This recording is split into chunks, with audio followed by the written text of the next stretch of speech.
Now, African 100 meters record holder Ferdinand Omanyala was stunned for the second year running at the Absa Kip Keino Classic as world indoor 60 meters silver medalist Australian Kennedy Lachan clocked a personal best of 9.98 seconds to win the 100 meters race.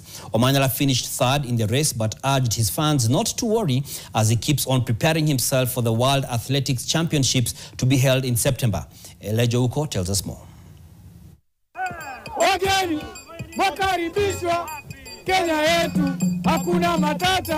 Kenya nchi nzuri, hakuna matata.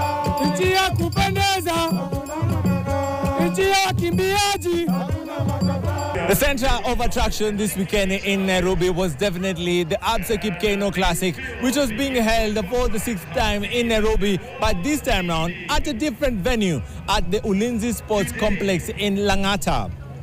The star attraction was definitely African record holder Ferdinand Omanyala, but the home favorite was stunned by Kennedy Lachan, who ran his fastest ever time of his career.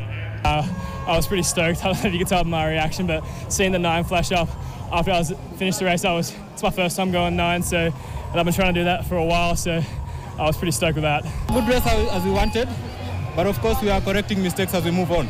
So now we are going into the next phase. Now we are going to do things that we haven't done. But it's truly an honor to race against Omanyala, you know. It's truly one thing that everyone wants to do, you know, to race against the pros. So I give Omanyala his flowers. I'm going to tell him now that he was the reason why I'm here, you know, because he inspired a lot of us, you know. It was an absolute delight for Sarah Mora and Lilian Odira in the 800 meters women's race, and Wiseman Were, who competed in the 400 meters hurdles men as they attained World Athletics Championship qualification time that is set to be held later this year. It has been good. We are still working because this is my 3rd race of the season.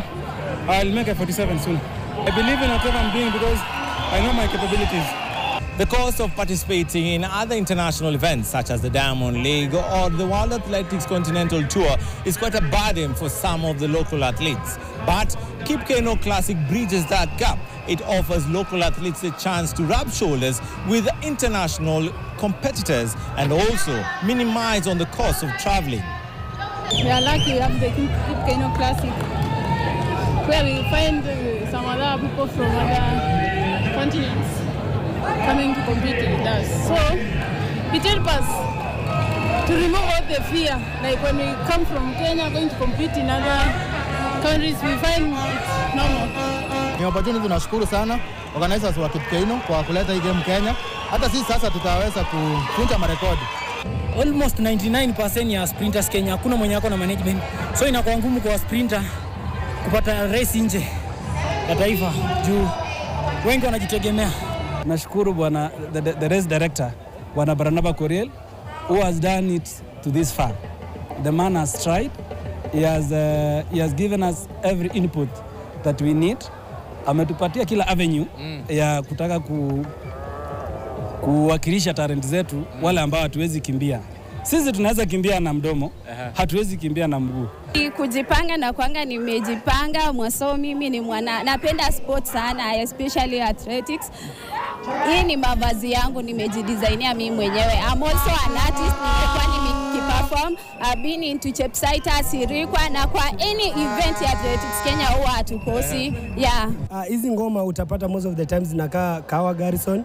Huko ndo wanga tunazihifadhi. So kama siku ya jana tulienda John tukaenda tukazichukua tukakuja preparation kwa ajili ya michezo ya siku ya leo.